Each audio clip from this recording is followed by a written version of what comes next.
അധ്യായം അതിന്റെ 3-ാം വാക്യമാണ് ചില ആഴ്ചകളായി ഞാൻ നിങ്ങളോട് സംസാരിച്ചു കൊണ്ടിരിക്കുന്നത്. അതുകൊണ്ട് അതേ വേദഭാഗത്തിലേക്ക് തന്നെ ഇന്ന് പകലും നമ്മുടെ ശ്രദ്ധ നമുക്ക് തിരിക്കാം. ലെറ്റർ ടു എഫീഷ്യൻസ്, എഫെസ്യ ലേഖനം 1-ാം അധ്യായം അതിന്റെ 3-ാമത്തെ വാക്യം. ആരെങ്കിലും ഒരാളൊന്ന് വായിച്ചാട്ടെ. സ്വർഗ്ഗത്തിലെ സകല ആത്മീക അനുഗ്രഹത്താലും നമ്മെ ക്രിസ്തുവിൽ അനുഗ്രഹിച്ചിരിക്കുന്ന നമ്മുടെ കർത്താവായ യേശുക്രിസ്തുവിന്റെ ദൈവവും പിതാവുമായ വാഴ്ത്തപ്പെട്ടവൻ. സ്തോത്രം. പരിശുദ്ധനായ കർത്താവേ, ഒരിക്കൽ കൂടെ ഞങ്ങൾ അങ്ങേക്ക് നന്ദിയോടെ സ്തോത്രം ചെയ്യുന്നു. കർത്താവേ, ഇതിന്റെ വചനത്തിന് മുൻപാകെ ഞങ്ങളായിരിക്കുമ്പോൾ നീ ഞങ്ങളോട് സംസാരിക്കണമേ, നീ ഞങ്ങളോട് ഇടപെടണമെന്ന് ഞങ്ങൾ അങ്ങയോട് പ്രാർത്ഥിക്കുന്നു. സ്ഥിരവചനം കർത്താവേ ഞങ്ങൾക്ക് തുറന്നു തരണമേ. എമ്മൗസിലേക്ക് പോയ ശിഷ്യന്മാരുടെ കർത്താവേ ബുദ്ധിയെ, തിരുവെഴുത്തുകളെ തിരിച്ചറിയുവാൻ തുറന്ന കർത്താവിന്റെ അതേ സാന്നിധ്യം ഞങ്ങളുടെ ബുദ്ധിയും തുറക്കണമേ. സകല മഹത്വം നീ കൽപ്പിക്കുന്നു യേശുക്രിസ്തുവിൻ നാമത്തിൽ തന്നെ. ദൈവനാമം വാഴ്ത്തപ്പെടട്ടെ. ഞാൻ കഴിഞ്ഞ ആഴ്ചയിൽ ആ വേദഭാഗത്തിലെ 2 അനുഗ്രഹങ്ങൾ നിങ്ങളോട് ഞാൻ സംസാരിച്ചിരുന്നു. അതിന്റെ 3-ാമത്തെ ഭാഗത്തേക്ക് പോകാനാണ് കർത്താവിനെ ഞാൻ ആഗ്രഹിക്കുന്നത്. നമ്മൾ വായിച്ചത് blessed B God who has blessed us with every spiritual blessing in Christ. സ്വർഗ്ഗത്തിലെ സകല ആത്മീക അനുഗ്രഹത്താലും ക്രിസ്തുയേശുവിൽ നമ്മെ അനുഗ്രഹിച്ചിരിക്കുന്ന നമ്മുടെ കർത്താവായ യേശുക്രിസ്തുവിന്റെ ദൈവവും പിതാവുമായ ദൈവം അനുഗ്രഹിക്കപ്പെട്ടവൻ, അവൻ വാഴ്ത്തപ്പെട്ടവൻ. അപ്പോൾ ഇതൊരു വലിയ ആരാധനയാണ്. ഞാൻ പറഞ്ഞു തുടങ്ങിയത് തന്നെ the reasons for worship. നമുക്ക് ദൈവത്തെ ആരാധിക്കാൻ കാരണമുണ്ട് അല്ലേ?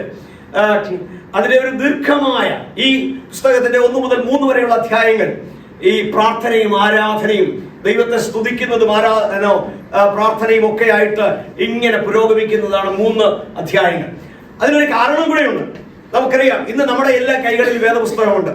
എന്നാൽ പൗലോസ് ഈ ലേഖനം എഴുതുമ്പോൾ ആ ലേഖനം ഇത് എഫെസോസിലേക്ക് മാത്രം എഴുതിയതല്ല, ഏത് സഭയിലും ഏത് കോണ്ടെക്സ്റ്റിലും വായിക്കത്തക്ക നിലയിൽ എഴുതിയ ലേഖനമാണ് എന്ന് ഞാൻ പറഞ്ഞു. ആ ലേഖനം എപ്പോഴായിരിക്കാം വായിക്കുന്നപ്പോൾ ഒരു സഭയിൽ എത്തുമ്പോൾ ആ സഭയിൽ അത് വായിക്കുകയാണ് ചെയ്യുന്നത്. ഓരോരുത്തരും വായിക്കുകയല്ല. അന്നത്തെ ശുശ്രൂഷകൻ പ്രസംഗിക്കുന്നതിന് പകരം ഒരുപക്ഷെങ്കിൽ അദ്ദേഹം പറയും, അപ്പോസ്തലനായ പൗലോസിന്റെ പക്കൽ നിന്ന് നമുക്കൊരു ലേഖനം വന്നിട്ടുണ്ട്, നീ വായിച്ച് കേൾപ്പിക്കാം. അപ്പോൾ ഒരാളിൽ നിന്ന് വായിക്കുകയായിരിക്കും. അത് വായിക്കുന്ന എപ്പോഴായിരിക്കാം? അത് വായിക്കുന്ന ആരാധനയുടെ നടുവിലായിരിക്കും അല്ലെ? ആ ദൈവജനം ദൈവത്തെ ആരാധിക്കാൻ കൂടുന്ന ആ ആരാധനയുടെ നടുവിൽ ഈ ഒരു ലേഖനം വായിക്കുമ്പോൾ ആ ജനത്തിന്റെ മനസ്സെങ്ങനെയായിരിക്കും? അവർ ദൈവത്തിനോടുള്ള നന്ദി കൊണ്ട് അവരുടെ ഹൃദയവും നിറഞ്ഞ് കവിയുകയായിരിക്കും അല്ലെ? So this reading of this episode was a part of the worship in the first century. 1-ാം നൂറ്റാണ്ടില് ആ ആരാധനയുടെ ഭാഗമായിട്ട് വായിക്കുകയാണ്.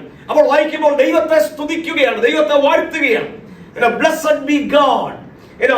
മറ്റൊരു blessed is God. ദൈവം അനുഗ്രഹിക്കപ്പെട്ടവനാണ്, ദൈവം വാഴ്ത്തപ്പെട്ടവനാണ്. വാഴ്ത്തുക എന്നുള്ള സ്പീക്കിംഗ് വെൽ ഓഫ്, ദൈവത്തെ കുറിച്ച് നല്ല കാര്യങ്ങൾ പറയുക. അനുഗ്രഹിക്കപ്പെട്ട ഒരു ദൈവത്തിൽ നിന്ന് മാത്രമേ അനുഗ്രഹം വരാറുള്ളൂ അല്ലെ? സ്തോത്രം. 2 കാര്യം ഞാൻ കഴിഞ്ഞ ആഴ്ചയിൽ നിങ്ങളെ ഓർപ്പിച്ചിരുന്നു. ഒന്ന്, God is behind every blessing. God is the source of all blessing. അതാണ് കഴിഞ്ഞ ആഴ്ചയിൽ ഞാൻ നിങ്ങളോട് പ്രത്യേകമായി പറഞ്ഞ ഒരു കാര്യം അല്ലെ?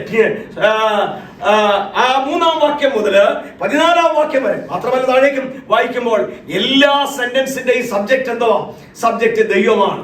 God chose us, God predestined us, God blessed us. ദൈവം അനുഗ്രഹിച്ചു, ദൈവം തെരഞ്ഞെടുത്തു, ദൈവം തന്നെ ഹിതം വെളിപ്പെടുത്തി, ദൈവം പരിശുദ്ധാത്മാവിനാൽ സീൽ ചെയ്തു. ദൈവമാണ് എല്ലാം ചെയ്യുന്നത്. God is behind everything. എല്ലാത്തിന്റെയും പിന്നിൽ ആരാണ്? ദൈവമാണ്. God is the source of all blessing. രണ്ടാമത് ഞാൻ നിങ്ങളോട് പറഞ്ഞത്, അവിടെ പറഞ്ഞിരിക്കുന്നത് every spiritual blessing അല്ലേ? Every spiritual blessing. സ്വർഗ്ഗത്തിലെ സകല ആത്മീക അനുഗ്രഹത്താലും 2 കാര്യങ്ങൾ അവിടെ പറഞ്ഞിരിക്കും. ഒന്ന്, നമുക്ക് ലഭിച്ചിരിക്കുന്ന അനുഗ്രഹങ്ങൾ, ദൈവം തന്നിരിക്കുന്ന അനുഗ്രഹങ്ങൾ എങ്ങനെയുള്ള അനുഗ്രഹമാണ്?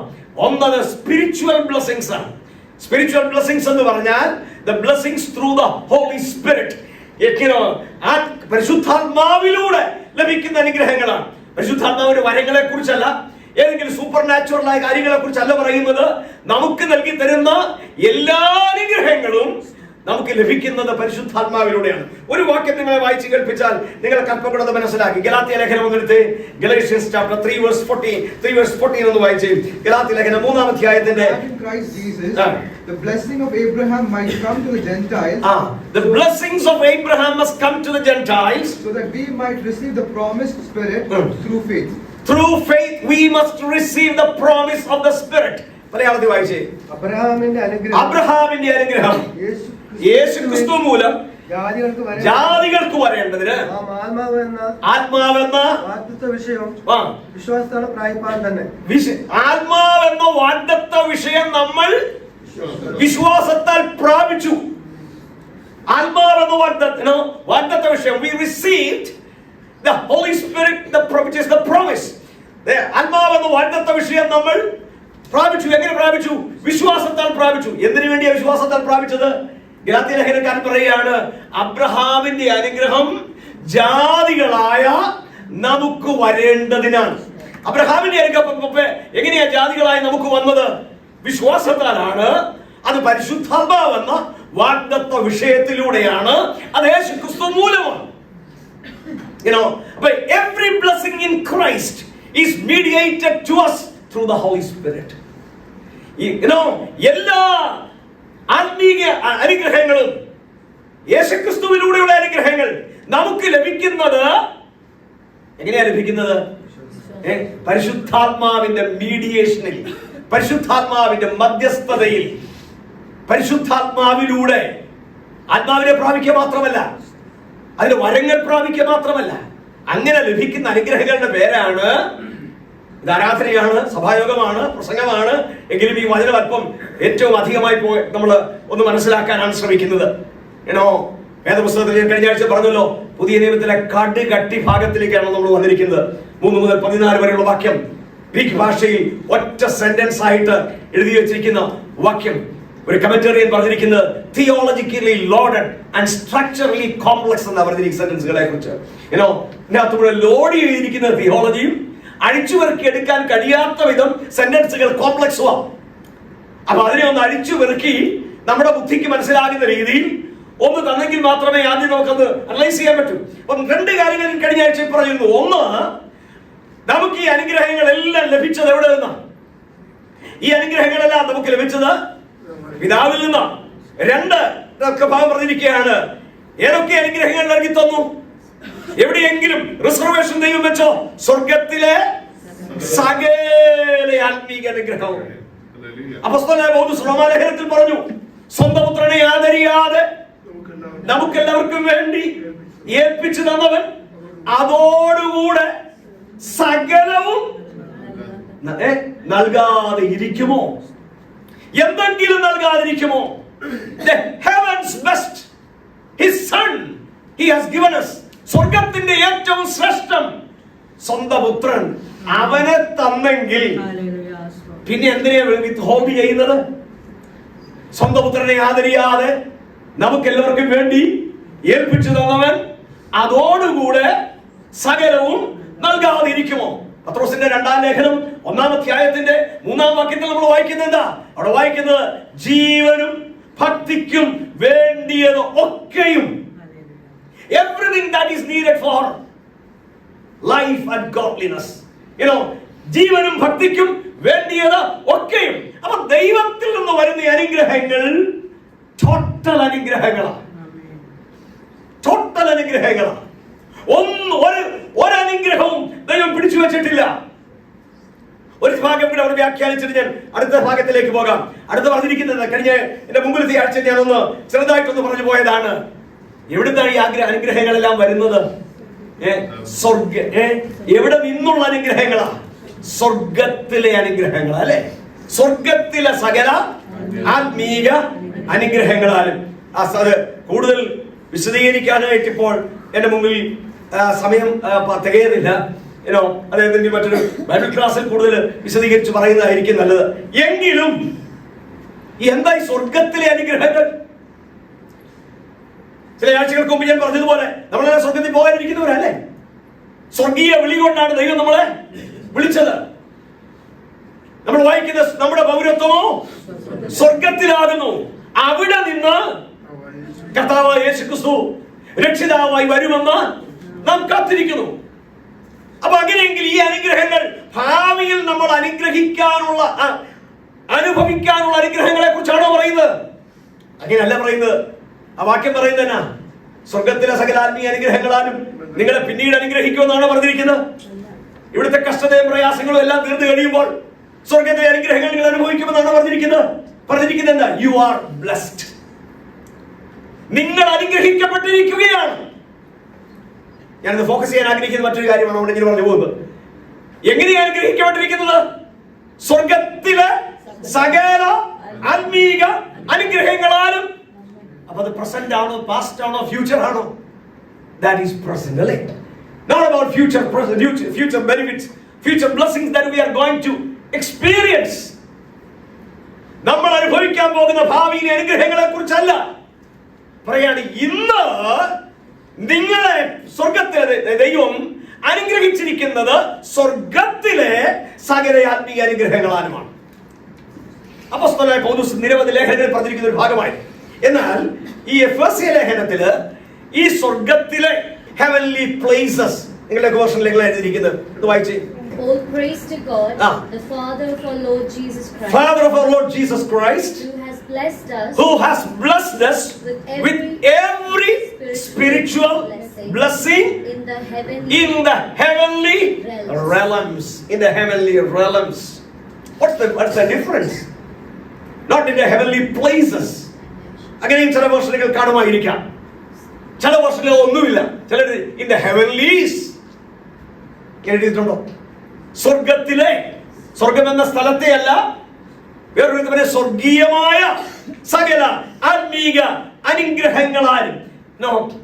കഴിഞ്ഞ എനിക്ക് തോന്നുന്നു 2 ആഴ്ച മുമ്പാ യോഗം കഴിഞ്ഞപ്പോഴത്തേന് വിജയപ്രദൻ എന്നോട് ചോദിച്ചു, പാസ്റ്റർ പറഞ്ഞില്ലല്ലോ സ്വർഗം എവിടെയാണ്. ശരിയാ, ഞാനത് പറയാനല്ലായിരുന്നു പ്രസംഗിച്ചത്. അതല്ല എന്റെ ഇപ്പോഴത്തെ ടോപ്പിക്. അത് വേണമെങ്കിൽ നമുക്ക് വേറൊരു അവസരത്തിൽ പറയാം. പക്ഷേ സിമ്പിളായി മനസ്സിലാക്കേണ്ട ഒരു കാര്യമുണ്ട്. Heaven is more than a place, it's a realm. സ്വർഗം ഒരു സ്ഥലം എന്നതിനേക്കാൾ ഉപരി അതൊരു തലമാണ് എന്ന് പറഞ്ഞാൽ മനസ്സിലാവോ? More than a place, it's a realm, it's a domain. അത് മറ്റൊരു മണ്ഡലമാണ്. ഒന്നൊരു കാര്യം ചെറുതായിട്ടൊന്ന് പറയാം. കർത്താവ് എങ്ങോട്ടാ പോയത്? സ്വർഗത്തിലേക്ക്. കർത്താവ് എവിടുന്നാ വന്നത്? സ്വർഗത്തിൽ നിന്നാ വന്നത്. സ്വർഗത്തിലേക്ക് പോകാന്ന് പറഞ്ഞ കർത്താവ് എങ്ങോട്ടാ പോയത്? മുകളിലാട്ടോ പോയത്. കർത്താവ് പോയത് സ്വർഗത്തിലേക്കാ.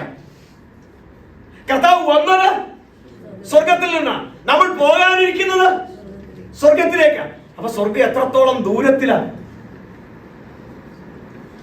കഴിഞ്ഞ പറഞ്ഞതാ, നമ്മൾ പാടാറുണ്ട്, കോടി കോടി വാനഗോളങ്ങളെ താണ്ടി. അദ്ദേഹത്തിന്റെ അറിവിൽ എന്ന രീതിയിലാ. ശരിയായിരിക്കാം. May be outside the space. അങ്ങനെയാണെങ്കിൽ എത്ര സമയം കൊണ്ട് അവിടെ ചെല്ലും? ഏത് പുസ്തകം പറയുന്നത്? സംശയം ഉണ്ടെങ്കിൽ പിന്നീട് ഞാൻ ഒരു ക്ലാസ് ആയിട്ട് അത് എടുക്കാം. The heaven is too far, at the same time it is too near. സ്വർഗം ഒരു വേള നമ്മിൽ നിന്നും വളരെ ദൂരത്തിലായിരിക്കും. എനിക്കറിയില്ല എവിടെയാണ്. വേദപുസ്തകം ഒരിടത്തും പറയുന്നില്ല സ്വർഗം എവിടെയാണ്. പക്ഷെ കർത്താവ് ക്രൂശിൽ കിടന്ന കള്ളനോട് പറഞ്ഞ എന്താ? നീ ഇന്ന് എന്നോടുകൂടെ പർദീസയിൽ. അപ്പൊ അന്ന് തന്നെ എങ്ങനെയാണ് അല്ലേ? എഫെസ്യർ വീണ്ടും പറയുന്നുണ്ട്, അവൻ സ്വർഗത്തിലേക്ക് കയറി മനുഷ്യർക്ക് നല്ല ദാനങ്ങളെ കൊടുത്തു. പക്ഷെ ഈ അധ്യായം, ഈ പുസ്തകത്തിലെ തന്നെ ഒന്ന് നോക്കിക്കേ. കഴിഞ്ഞ ആഴ്ചയിൽ നമ്മൾ കണ്ടതാണ് 5 തവണയുടെ ഹെവൻലീസ്, സ്വർഗീയം എന്ന് പറഞ്ഞിട്ടുണ്ട്. ഒന്നാമത് പറഞ്ഞിരിക്കുന്നത് 1-ാം അധ്യായത്തിൽ 20-ാം വാക്യത്തിലാണ്. അവിടെ പറഞ്ഞിരിക്കുന്നത് എന്താണെന്നറിയാമോ? സകല വാഴ്ചകൾക്കും അധികാരങ്ങൾക്കും മീതെ കർത്താവ് ഉയർത്തപ്പെട്ട ഇടമാണ് സ്വർഗീയം. സ്വർഗം നിങ്ങൾ 1-ാം അധ്യായത്തിൽ 20-ാം വാക്യം നോക്കി. അങ്ങനെ അവൻ ക്രിസ്തുവിൽ വ്യാപരിച്ച് അവനെ മരിച്ചവരുടെ ഇടയിൽ നിന്ന് ഉയർപ്പിക്കുകയും സ്വർഗത്തിൽ തന്റെ വലത്തു ഭാഗത്ത് എല്ലാ വാഴ്ചയ്ക്കും അധികാരത്തിനും പിന്നെ കർത്തൃത്വത്തിനും ശക്തിക്കും ഈ ലോകത്തിൽ മാത്രമല്ല വരുവാനുള്ളതിനും വിളിക്കപ്പെട്ട സകല നാമത്തിനും. ഞാൻ അതിന്റെ വ്യാഖ്യാനത്തിലേക്ക് പോകുന്നില്ല, വാക്കിന്റെ ഓരോ എക്സ്പ്ലനേഷനിൽ പോകുന്നില്ല. ഒറ്റ കാര്യമേ ഉള്ളൂ. അപ്പൊ കർത്താവ് ഇരിക്കുന്നത് എവിടെയാ? ഒന്ന് സ്വർഗത്തിലാണ്, അവന്റെ വലത്തുഭാഗത്താണ്. അവിടെ എഴുതി വെച്ചിട്ടില്ലേ? പിന്നെ പറഞ്ഞിരിക്കുന്നത് എന്താ? സകല കർത്തൃത്വത്തിനും വാഴ്ചകൾക്കും അധികാരങ്ങൾക്കും ശക്തികൾക്കും മീതെ. അപ്പൊ നിങ്ങൾ പറ, സ്വർഗ്ഗം ഏതാണ്, എന്താണെന്ന്? Heaven is a realm which is reigning above all powers and principalities and strongholds. സകല വാഴ്ചകളുടെയും സകല അധികാരങ്ങളുടെയും സകല ശക്തികളുടെയും സകല കർത്തൃത്വങ്ങളുടെയും മീതെ നമ്മുടെ കർത്താവ് എവിടെ ഇരുന്നാണോ അതിനെല്ലാം മീതെ വാഴുന്നത്. ആ മണ്ഡലത്തിന്റെ പേരാണ് സ്വർഗം. So more than a place, it is a realm from where Christ, the supreme ruler, is reigning. ഞാൻ പറഞ്ഞ മനസ്സിലായോ? മലയാളം ഇംഗ്ലീഷ് അറിയാവുന്നവർക്കും മനസ്സിലായില്ലേ? അപ്പൊ ഒരു സ്ഥലം എന്നതിനേക്കാൾ ഉപരി അതൊരു മണ്ഡലമാണ്, അതൊരു തലമാണ്. ആ തലത്തിന്റെ പ്രത്യേകത എന്തുവാ? ആ തലത്തിന്റെ പ്രത്യേകത എന്താ? ഇതൊന്നും പറഞ്ഞത് ഈ മക്കൾ അവിടെ എഴുതി വെച്ചിട്ട് അവിടെ എഴുതി വെച്ച് പറഞ്ഞാൽ മതി. നിങ്ങളുടെ കണ്ടുപിടിക്കും. സകല വാഴ്ചകൾക്കും അധികാരങ്ങൾക്കും. ഇനി രണ്ടാം അധ്യായത്തിന്റെ 6-ാം വാക്യത്തിൽ നമ്മൾ കഴിഞ്ഞ ആഴ്ച നോക്കിയതാണ്. രണ്ടാം അധ്യായത്തിന്റെ 6-ാം വാക്യം എന്താ വായിക്കുന്നത്? അവിടെ വായിക്കുന്നത് ക്രിസ്തുവിൽ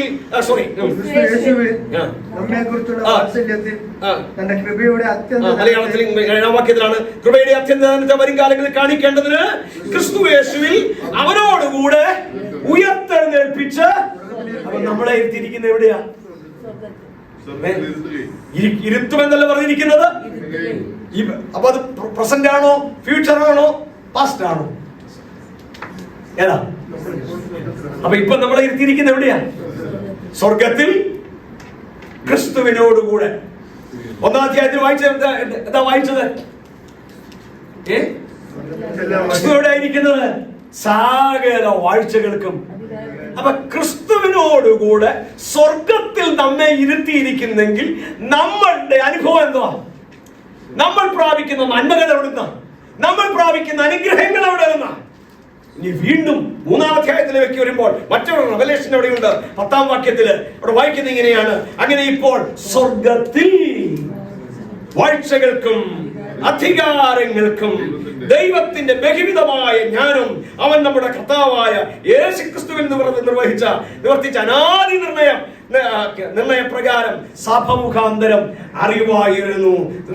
Number 1, heaven is a realm, or the simple word I use, the place where the exaltation of Christ as well as the believers had already happened. ക്രിസ്തുവിന്റെയും തന്നോടൊപ്പം ഉയർത്തെഴുന്നേറ്റ ദൈവമക്കളുടെയും എക്സോൾട്ടേഷൻ, ഉയർച്ച, ദൈവം ഇരുത്തിയിരിക്കുന്നത് എവിടെയാ? സ്വർഗത്തിലാ. 3-ാം അധ്യായത്തിന്റെ 10-ാം വാക്യത്തിൽ ഇപ്പോൾ നമ്മൾ വായിച്ചെന്നറിയാമോ? That's a place of revelation. അത് ഒരു റെവലേഷന്റെ സ്ഥലമല്ലേ? Heaven is a place of revelation. Heaven is a place of exaltation. അത് ഞാൻ പറഞ്ഞു. രണ്ടാമത്, Heaven is a place of revelation. അതൊരു വെളിപ്പാടിന്റെ സ്ഥലമാണ്. കൊരിന്ത്യർക്കെഴുതിയ 2-ാം ലേഖനം 12-ാം അധ്യായത്തിൽ ആ അധ്യായത്തിലേക്ക് ഞാൻ ഒന്ന് തിരിച്ചു പോകാം. പക്ഷെ അവിടെ പൗലോസ് പറയുന്നു, ഞാൻ 3-ാം സ്വർഗത്തോളം എടുക്കപ്പെട്ടു. അവിടെ എന്താ സംഭവിക്കേണ്ടത്? മനുഷ്യർക്ക് ഉച്ചരിച്ചുകൂടാൻ കഴിയാത്ത കാര്യങ്ങൾ ഞാൻ അവിടെ കേട്ടു. It's a place of revelation. അവിടെ എന്താ റെവലേഷൻ നടക്കുന്നത്? വാഴ്ചകൾക്കും അധികാരങ്ങൾക്കും. പിന്നെ 3-ാം അധ്യായം, സ്വർഗത്തിൽ വാഴ്ചകൾക്കും അധികാരങ്ങൾക്കും ദൈവത്തിന്റെ ബഹുവിധമായ ജ്ഞാനം അവൻ നമ്മുടെ കർത്താവായ യേശുക്രിസ്തു മുഖാന്തരം നിർവഹിച്ച അനാദി നിർണയപ്രകാരം സഭ എന്ന് പറഞ്ഞ സ്വർഗത്തിൽ ഇപ്പോഴുള്ള ഏറ്റവും വലിയ വെളിപ്പാട് എന്താണെന്ന് അറിയാമോ? ഞാൻ ആ അധ്യായത്തിലേക്ക് പോകുമ്പോൾ അല്പം കൂടെ വിശദീകരിച്ച് പറയാം. സ്വർഗത്തിലെ ദൂതന്മാരെ പോലും അത്ഭുതപ്പെടുത്തുന്ന ഏറ്റവും വലിയ വെളിപ്പാട് ദൈവസഭയാണ്. സഭയാണ്. അതങ്ങനെ ഞാൻ പറഞ്ഞാൽ നിങ്ങൾക്ക് എല്ലാവർക്കും മനസ്സിലാകത്തില്ല. ഞാൻ കൂടുതൽ അതിനെ പിന്നീട് ഞാൻ വിശദീകരിക്കാം. സ്തോത്രം. അപ്പോൾ ഞാൻ പറഞ്ഞു വന്നത്, ഒന്നാമത് നമ്മൾ പറഞ്ഞത് എന്താ? സകല വാഴ്ചകൾക്കും സകല അധികാരങ്ങൾക്കും മീതെ യേശുക്രിസ്തുവിനെ ഉയർത്തി പിതാവായ ദൈവത്തോടുകൂടെ ഇരുത്തിയ തലമാണ്. സ്ഥലം എന്നതിനേക്കാൾ ഉപരി ഇരുത്തിയ തലമാണ്, ഇരുത്തിയ മണ്ഡലമാണ് സ്വർഗം. 2, അവനോടുകൂടെ മരിച്ചടക്കപ്പെട്ട് ഉയർത്തെഴുന്നേറ്റ ദൈവമക്കളും ഇരിക്കുന്ന തലമാണ് സ്വർഗം. 2, 3 ഞാൻ പറഞ്ഞത്, അല്ലെങ്കിൽ രണ്ടാമത് ഞാൻ പറഞ്ഞത്, അവിടെയാണ് ദൈവത്തിന്റെ ബഹുവിധമായ ജ്ഞാനം യേശുക്രിസ്തു സഭ മുഖാന്തരം വെളിവായി വരുന്ന ഇടമതാണ്.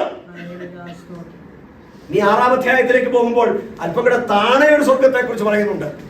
2-ാം അധ്യായത്തിൽ പറയുമ്പോൾ അത് വായുമണ്ഡലമാണെന്ന് അവിടെ പറയുന്നുണ്ട്, അല്ലെങ്കിൽ ഭൂമിയുടെ അന്തരീക്ഷമോ അല്ലെങ്കിൽ പ്രപഞ്ചമോ എന്നൊക്കെ നിങ്ങൾക്ക് വ്യാഖ്യാനിക്കാം. അവിടെ പറഞ്ഞിരിക്കുന്നത് എന്നറിയാമോ? 6:12 പറഞ്ഞിരിക്കുന്നത് എന്തുവാ? അവിടെ മറ്റൊരു സ്വർഗമാണ്. 6:12 പറഞ്ഞിരിക്കുന്നത് നമുക്ക് പോരാട്ടമുള്ളത് വാഴ്ചകളോടല്ല, അധികാരങ്ങളോടും ഈ അന്ധകാലത്തിൽ ലോകാധിപതികളും സ്വർലോകങ്ങളിലെ ദുഷ്ടാത്മസേനയോടും. That means that is the realm where we have the battle. We have the fight. അത് കർത്താവിരിക്കുന്ന സ്ഥലമല്ല, പിതാവായ ദൈവം ഇരിക്കുന്ന സ്ഥലമല്ല, നമ്മളെ ഇരുത്തിയിരിക്കുന്ന സ്ഥലവുമല്ല. നമ്മളെ ഇരുത്തിയിരിക്കുന്ന എവിടെയാ? ഏത് തലത്തിലായിരുത്തിയിരിക്കുന്നത്? ഏത് തലത്തിലായിരിക്കുന്നത്? സകല വാഴ്ചകൾക്കും അധികാരങ്ങൾക്കും മീതെ. പക്ഷെ ഇവിടെ പറഞ്ഞിരിക്കുകയാണ്, അതിനെ പറഞ്ഞിരിക്കുന്നത് ഹെവൻലീസ് എന്ന് തന്നെയാണ് പറഞ്ഞിരിക്കുന്നത്. ആ സ്ഥലത്തിന്റെ പ്രത്യേകത എന്നാ? ആ സ്ഥലത്തിന്റെ പ്രത്യേകത that is where we have the fight, we have a battle, we have a warfare. നമുക്കൊരു യുദ്ധമുള്ള മണ്ഡലമാണത്. A place of battle between believers and evil spiritual forces. അല്ലേ? അപ്പൊ ഈ പറഞ്ഞതിനെ നമുക്കൊന്ന് സംഗ്രഹിച്ചിട്ട് നമുക്കതിനെ ഒന്നുകൂടെ നമ്മുടെ ബുദ്ധിക്കനുസരിച്ച് ഇങ്ങനെ നമുക്ക് വ്യാഖ്യാനിക്കാൻ പറ്റത്തുള്ളൂ. അപ്പൊ എന്തോ ആ സ്വർഗം? ഞാൻ ചോദിക്കട്ടെ, ഇതേതെങ്കിലും നിങ്ങൾ കാണുന്നുണ്ടോ? സകല വാഴ്ചകൾക്കും അധികാരങ്ങൾക്കും മീതെ പിതാവായ ദൈവത്തിന്റെ വലത്തുഭാഗത്ത് പുത്രൻ ഇരിക്കുന്ന നിങ്ങൾക്ക് കാണാൻ പറ്റുന്ന മണ്ഡലമാണോ? അല്ല. അടുത്തത്, ആ ബഹുവിധമായ ജ്ഞാനം സ്വർഗത്തിൽ വെളിപ്പെടുത്തുന്നത് കാണാൻ പറ്റുമോ?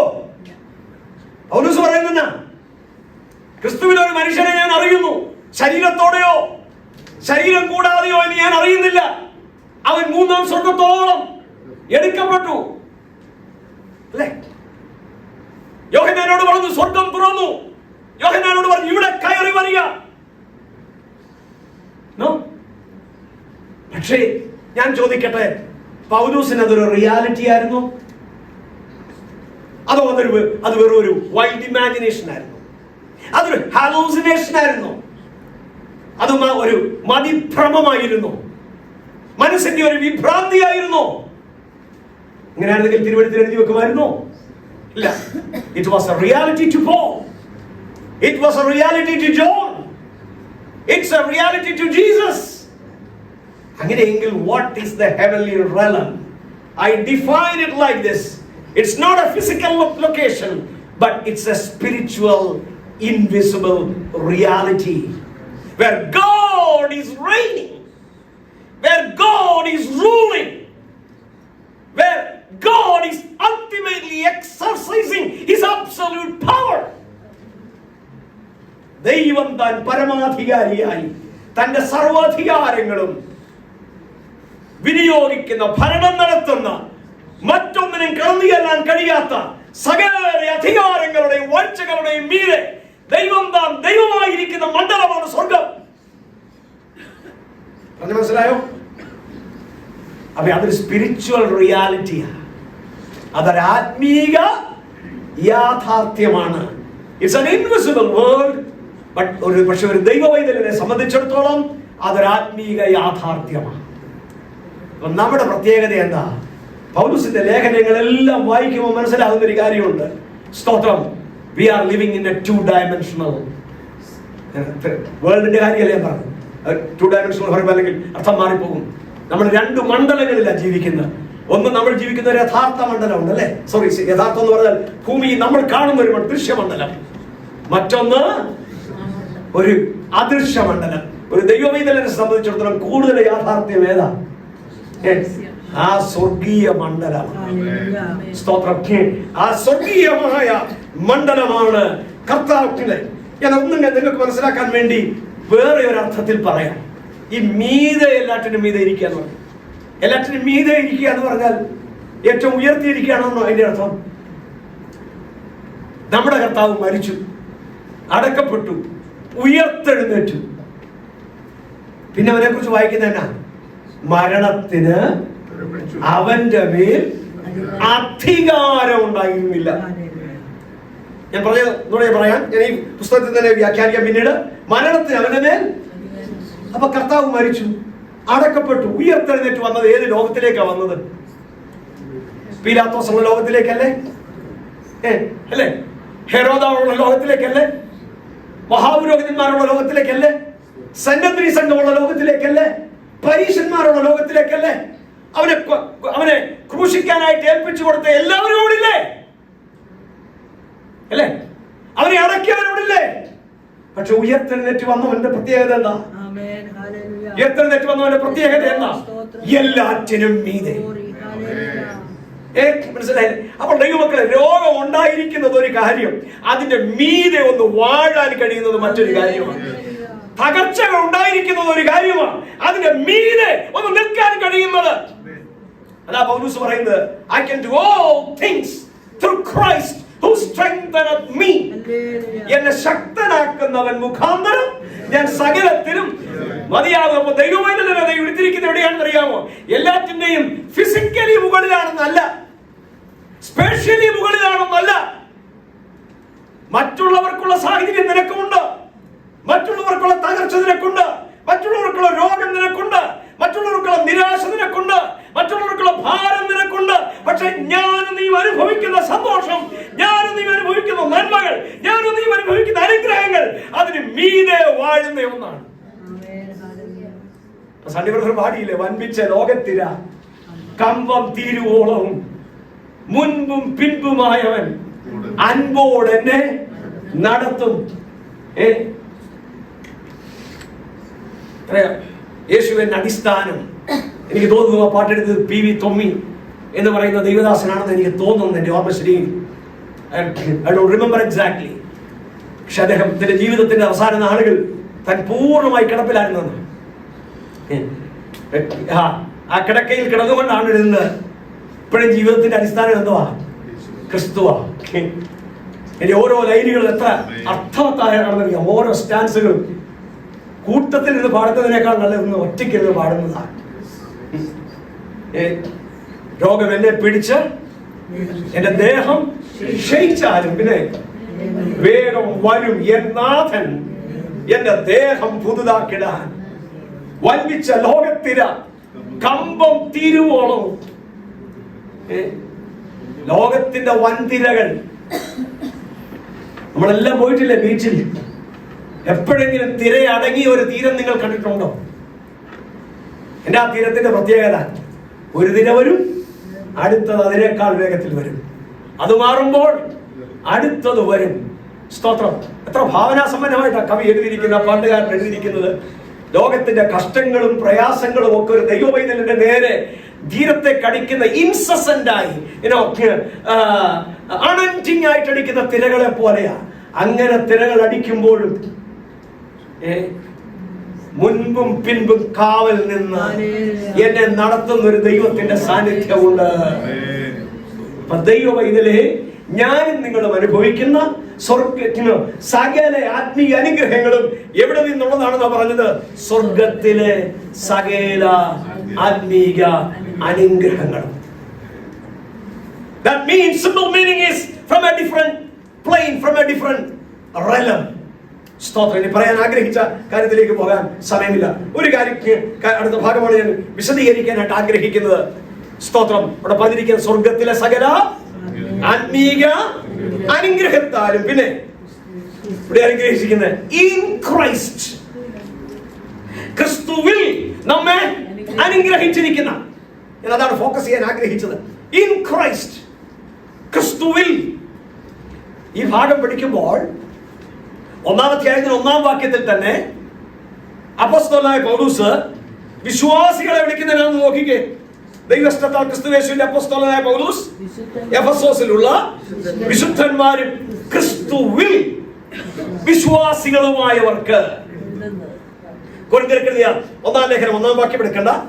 1 Corinthians 1:1, ഫിലിപ്പിയ ലേഖനം 1:1, കൊലോസ്യ ലേഖനം 1:1, പല ലേഖനങ്ങളും പൗലോസ് എഴുതിയ ഭൂരിപക്ഷം ലേഖനങ്ങളും തുടങ്ങുന്നത് തന്നെ അവിടുത്തെ വിശ്വാസികൾ വിളിക്കുന്നത് ഇൻ ക്രൈസ്റ്റ്, ക്രിസ്തുവിൽ.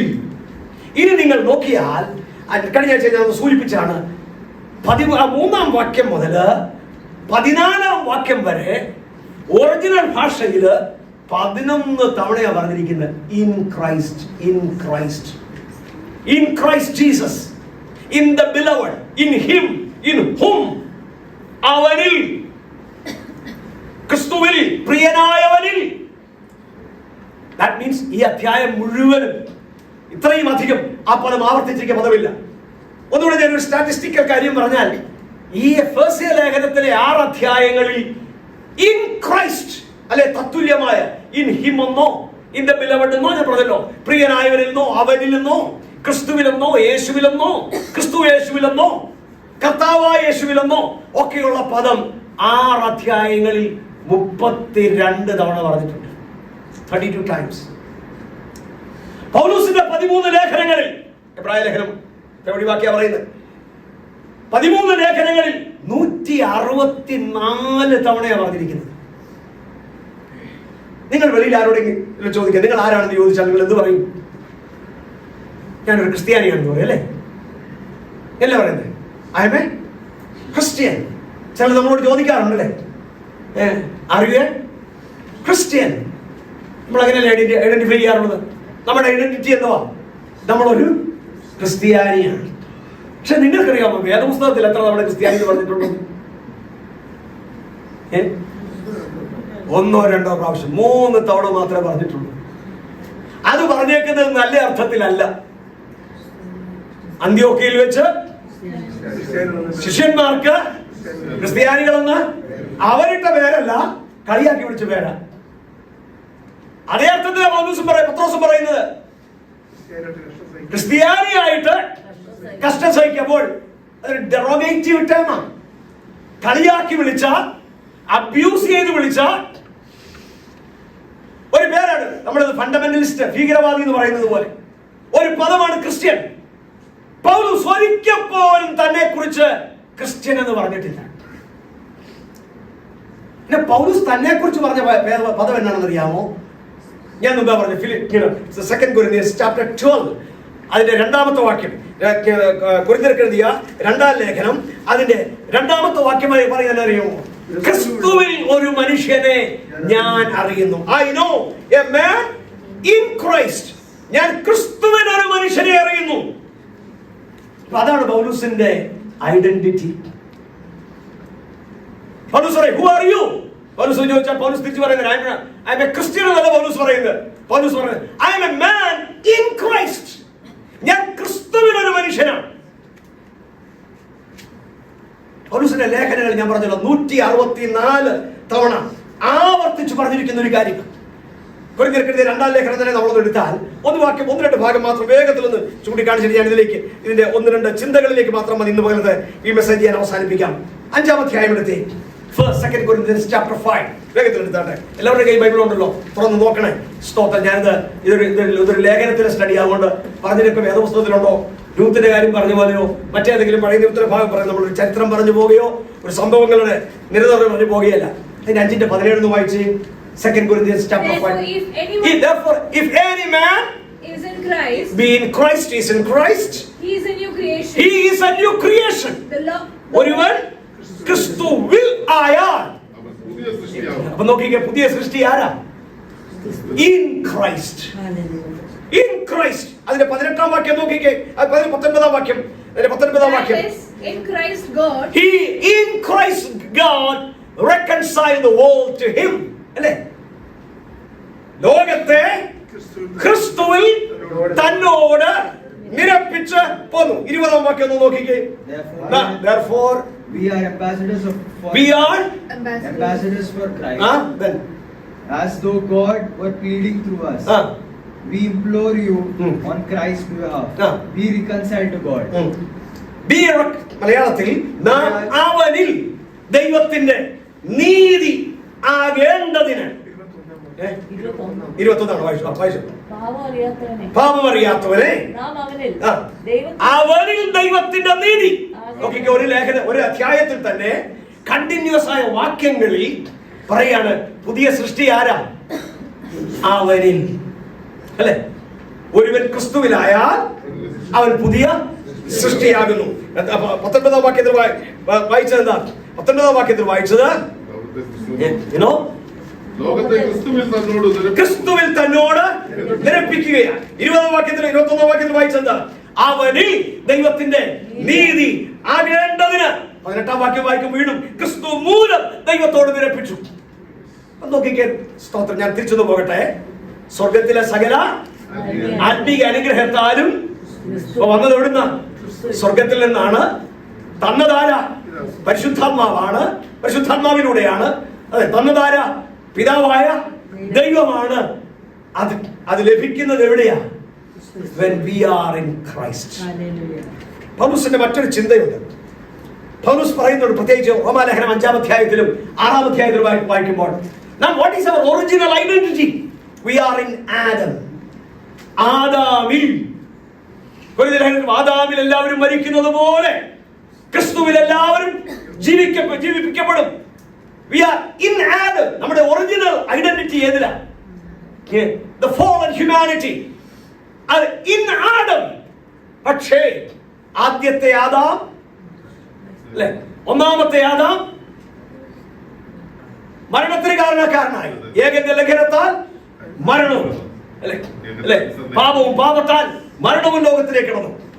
ഒടുക്കത്തെ ആദാം ജീവിപ്പിക്കുന്ന ആത്മാവായി നിങ്ങളൊക്കെ വായിക്കുന്നത് ആരാണ്? ഈ രണ്ട് Adam. First one is the Adam of the Eden, അല്ലെ, ദൈവത്തിന്റെ ആദ്യത്തെ സൃഷ്ടി. രണ്ടാമത്തെ ഒടുക്കത്തെ ആദാം എന്ന് പറഞ്ഞിരിക്കുന്ന ആരെ കുറിച്ചാണ്? ക്രിസ്തു. അപ്പോൾ ദൈവവൈതലിന്റെ ഐഡന്റിറ്റി എന്തോ പറയാൻ നമ്മൾ ജനിച്ചത് എവിടെയാ? In Adam. പക്ഷേ 2-ാം അധ്യായത്തിൽ 17 വായിച്ചതെന്നാ? when we are created new, പുതിയ സൃഷ്ടിയായപ്പോൾ സംഭവിച്ചതെന്നാ? we are in Christ. ഒരുവൻ ക്രിസ്തുവിലായാൽ അവൻ പുതിയ സൃഷ്ടിയാകുന്നു. ഇപ്പൊ 12-ാം അധ്യായത്തിൽ പൗലോസ് പറയുന്ന എന്നാ? I know a man in Christ. അപ്പൊ നിങ്ങൾ ക്രിസ്തുവിലാണോ എന്നറിയണമെങ്കിൽ പുതിയ സൃഷ്ടിയായോ എന്നറിയണം, അല്ലേ? ഒരു കാര്യം കൂടെ ഒന്ന് വേഗത്തിലൊന്ന് പറഞ്ഞിട്ട് ഞാൻ നിർത്താൻ അല്പം വിഭാഗം വിശദീകരിക്കേണ്ടതായിരുന്നെങ്കിലും ഇനി ഞാനത് നീട്ടിക്കൊണ്ടുപോകാൻ ആഗ്രഹിക്കുന്നില്ല. കർത്താവിന്റെ മേശയും കൂടെ നടക്കേണ്ടതുണ്ട്. എന്താ ഈ കർത്താവിൽ ആകുക എന്ന് പറഞ്ഞാൽ അതിന്റെ അർത്ഥം? ഒരു വെള്ളത്തിനകത്തേക്ക് ഒരു സാധനം മുക്കുന്ന പോലെയാണോ? നാലിരുച്ചും ക്രിസ്തുവാണോ? ഇൻ ക്രൈസ്റ്റ്, ക്രിസ്തുവിന്റെ അകത്താകുക എന്നാണോ അതിന്റെ അർത്ഥം? അല്ല. എവിടുന്നാ പൗലോസിന് ചിന്ത കിട്ടിയത്? എക്സാക്ട്ലി നമുക്കറിയില്ല. പക്ഷെ കിട്ടിയത് കർത്താവിൽ നിന്ന് തന്നെ ആയിരിക്കണം. കാരണം യോഹന്നാന്റെ സുവിശേഷത്തിലാ യോഹന്നാൻ പറയുന്നത്, നിങ്ങൾ എന്നിലും ഞാൻ നിങ്ങളിലും എന്ന് കർത്താവ് പറയുമ്പോൾ, യോഹന്നാന്റെ സുവിശേഷം 13-ാം അധ്യായം മുതൽ നിങ്ങൾ വായിച്ച 14, 15, 16 അധ്യായങ്ങൾ വായിക്കുമ്പോൾ പിടിച്ചത് വായിച്ചു നോക്കുക. പ്രത്യേകിച്ച് 15-ാം അധ്യായം വായിക്കുമ്പോൾ എന്താ പറയുന്നത്? ഞാൻ മുന്തിരിവള്ളിയും എന്റെ പിതാവ് തോട്ടക്കാരനുമാകുന്നു. ഞാനിത് ഒരു ക്ലാസ് ആയിട്ട് എടുത്താണ്. ഞാൻ മുന്തിരി വള്ളിയാണെന്നല്ല കർത്താവ് പറയുന്നത്, ഞാൻ മുന്തിരി ചെടിയാണെന്ന കർത്താവ്. ഞാൻ ആ വൃക്ഷമാണ്. നിങ്ങളാരാ? നിങ്ങൾ അതിന്റെ കൊമ്പുകൾ. കൊമ്പ് എവിടെയാ വസിക്കുന്നത്?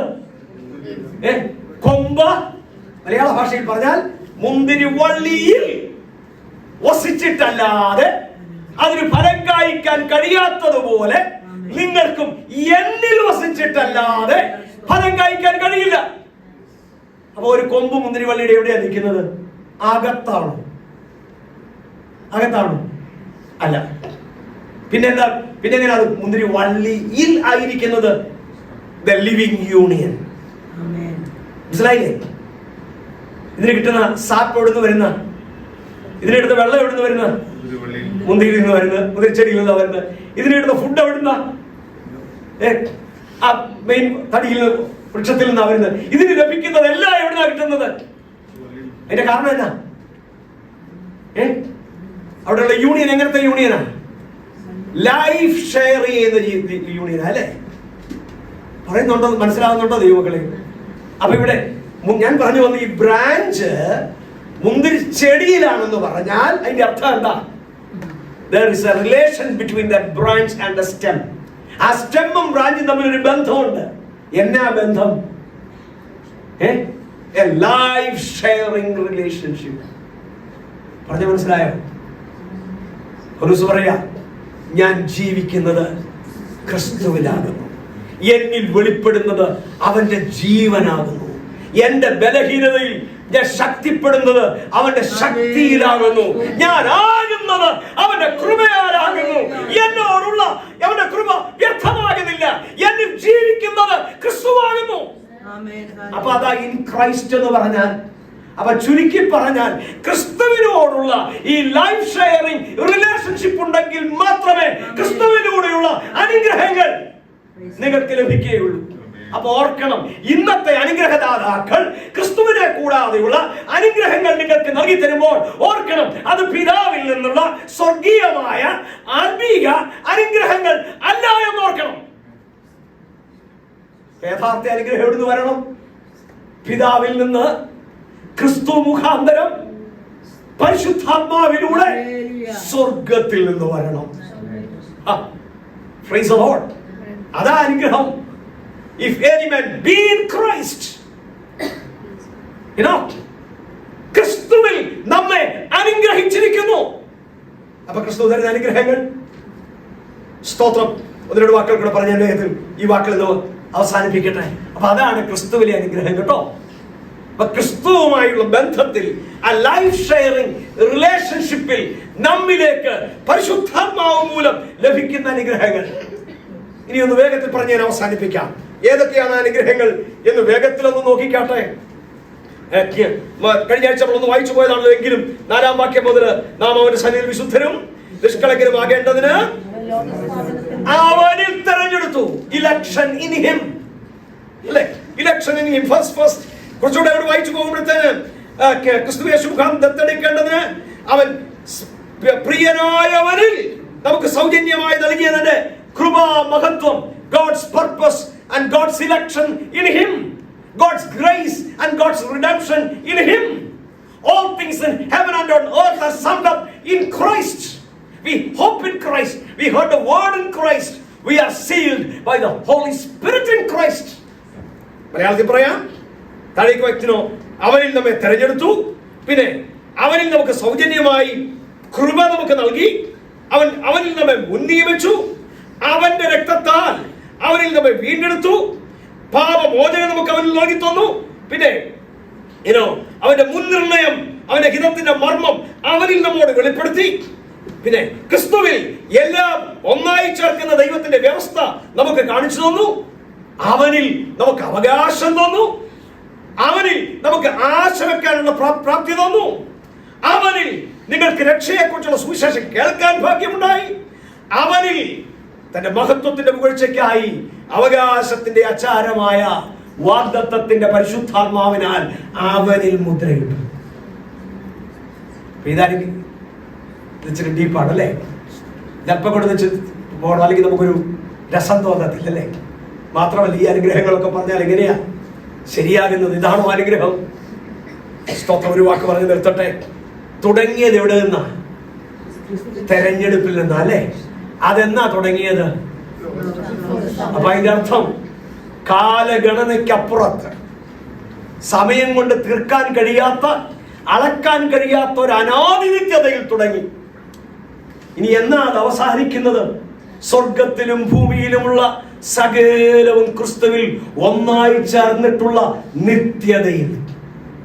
അപ്പൊ ക്രിസ്തുവിലുള്ള അനുഗ്രഹത്തിന്റെ പ്രത്യേകത എന്താ? അനാദികാലം മുതൽ അനന്ത നിത്യത വരെ സ്പാൻ ചെയ്യുന്ന അനുഗ്രഹങ്ങളാണ് ദൈവം നമുക്ക് നൽകി തന്നിരിക്കുന്നത്. അതിലും വലിയ അനുഗ്രഹം വേണം. ആ അനുഗ്രഹത്തിന്റെ പ്രത്യേകത നശിച്ചു പോകാത്ത അനുഗ്രഹം, സ്വർഗത്തിൽ നിന്നുള്ള അനുഗ്രഹം. ആ അനുഗ്രഹം തിരിച്ചറിഞ്ഞാണ് എഫെസോസിലെ സഭ, ആസിയയിലെ സഭകൾ പൗലോസ് എഴുതിയ ലേഖനം വായിച്ച് ദൈവത്തെ ആരാധിക്കുന്നതെങ്കിൽ 21-ാം നൂറ്റാണ്ടിൽ നാം അങ്ങനെയാണ് ആരാധിക്കേണ്ടത്. പക്ഷേ സമയം മുന്നോട്ട് പോകുന്നു. ഞാൻ ഇവിടെ വാക്ക് നിർത്തട്ടെ. ഒരു വാക്ക് മാത്രം, 1-2 വാക്ക് മാത്രം പറയുക. ഈ അനുഗ്രഹം എന്ന് പറയുമ്പോൾ ഞാൻ ഈ കഴിഞ്ഞ ദിവസം അനുഗ്രഹം എന്ന വാക്കിന്റെ റൂട്ട് ഒന്ന് പഠിച്ചു. അതിന്റെ എറ്റിമോളജി ഞാനൊന്ന് പഠിച്ചു. From where this blessing word come. ആ ബ്ലെസ്സിംഗ് എന്ന പദം വരുന്നത് ഒരു ലാറ്റിൻ പദത്തിൽ നിന്ന്, ലാറ്റിൻ പദം ബ്ലഡ്സെയിൻ എന്ന് പറയുന്നൊരു പദം. ആ പദത്തിന്റെ അർത്ഥം എന്നാണെന്നറിയാമോ?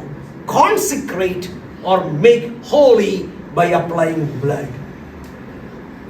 രക്തം തളിച്ച് ഒരു വസ്തുവിനെ ദൈവത്തിന് വേണ്ടി വേർതിരിക്കുന്നതിന്റെ പേരാണ് അനുഗ്രഹം എന്ന വാക്കിന്റെ ഒറിജിനൽ. ഞാനിപ്പോൾ പറഞ്ഞു നിർത്തിയത് എന്താ? ക്രിസ്തുവിൽ. അധ്യായം താഴേക്ക് വായിക്കുമ്പോൾ കാണുന്നുണ്ട്, അവന്റെ രക്തം മൂലം അവൻ നമുക്ക് പാപമോചനവും പ്രായശ്ചിത്തവും നൽകി തന്നിരിക്കുക.